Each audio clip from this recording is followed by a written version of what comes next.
Bonjour mes chers amis, comment allez-vous? Comment se passent les journées de Ramadan? Sont-elles longues? Sont-elles difficiles? J'espère que tout va bien pour vous. Je suis toujours heureux de vous retrouver. On se retrouve pour un petit moment de détente, un petit moment ludique et qui nous permet aussi d'apprendre des choses de notre religion. Comme d'habitude, on reprend nos quiz. Nous sommes le 6e jour du mois de Ramadan. Et oui, ça avance.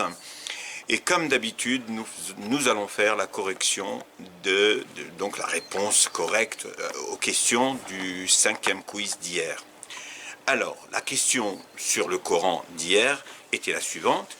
Combien y a-t-il de sourates qui ont des lettres en guise de nom? Et je vous avais suggéré soit 3, soit 4, soit 5, soit 6. Et la bonne réponse, c'était 4.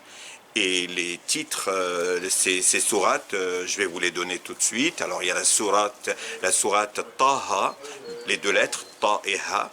Donc c'est le nom de la sourate, elle s'appelle comme ça. Elle n'a pas d'autre nom. Donc c'est la sourate Taha. Et ces deux lettres sont au début du corps de la sourate. C'est-à-dire que pour lire cette sourate, on commence par Taha, ma anzalna alayka al-Qur'an litashqa. Mais son nom c'est Taha. La deuxième sourate c'est Yasin, la sourate Yasin. Et même chose, son nom c'est Yasin, mais la lecture commence par Yasin wal Qur'an al-Hakim. Troisième nom, alors là c'est les deux sourates qui ont deux lettres en guise de nom. Mais il y en a deux autres qui ont une seule lettre. On a la sourate Sad. Même chose, cette sourate s'appelle Sad, mais aussi pour la lire, on commence par lire Sad wal Qur'an dhi dhikr. Et enfin la quatrième sourate, c'est la sourate Qaf. Qaf, même chose, encore une fois, pour commencer à lire cette sourate, elle s'appelle Qaf, mais on commence à la lire en commençant par Qaf wal Qur'an al-Majid.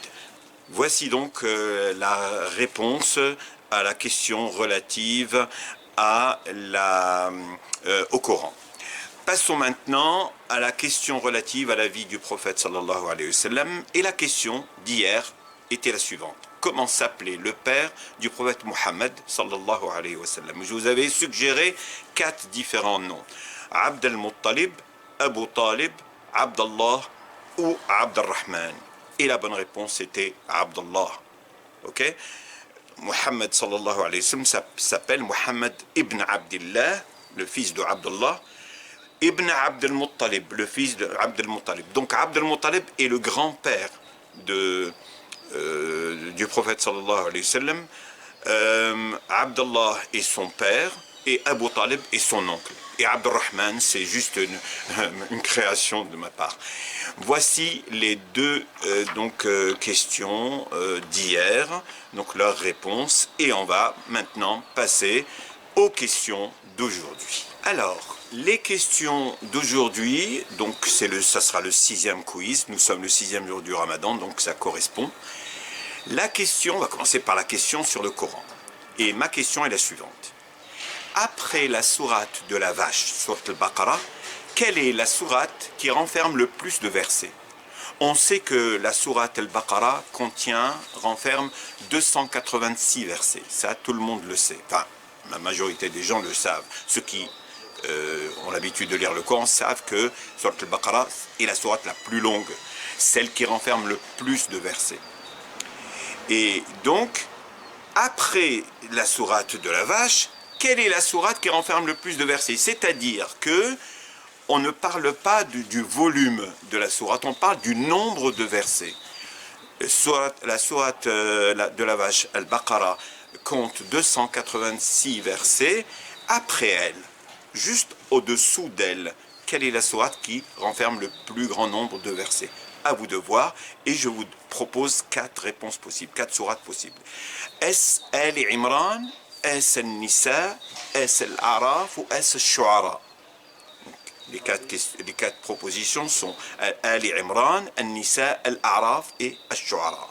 Voici pour la première question. La deuxième question sur le prophète sallallahu alayhi wa sallam est la suivante. Comment s'appelait la mère du prophète sallallahu alayhi wa sallam?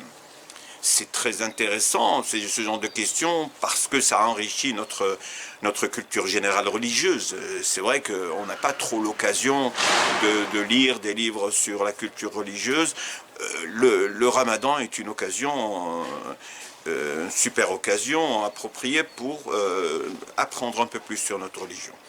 Donc, comment s'appelait la mère du prophète sallallahu alayhi wa sallam? Et je vais vous proposer 4 noms. Je vous propose Soumaïa, Amina, Ruqayya ou Halima. Soumaïa, Amina, Ruqayya, Halima.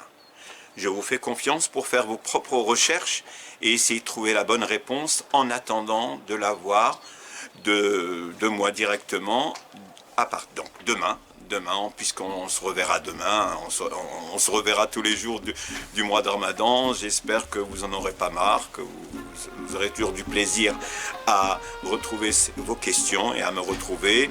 C'est réciproque pour moi, c'est toujours un plaisir de vous retrouver. En tout cas, je vous remercie d'être toujours impliqué, appliqué, et je vous dis bon appétit et à demain. Prenez soin de vous. Au revoir.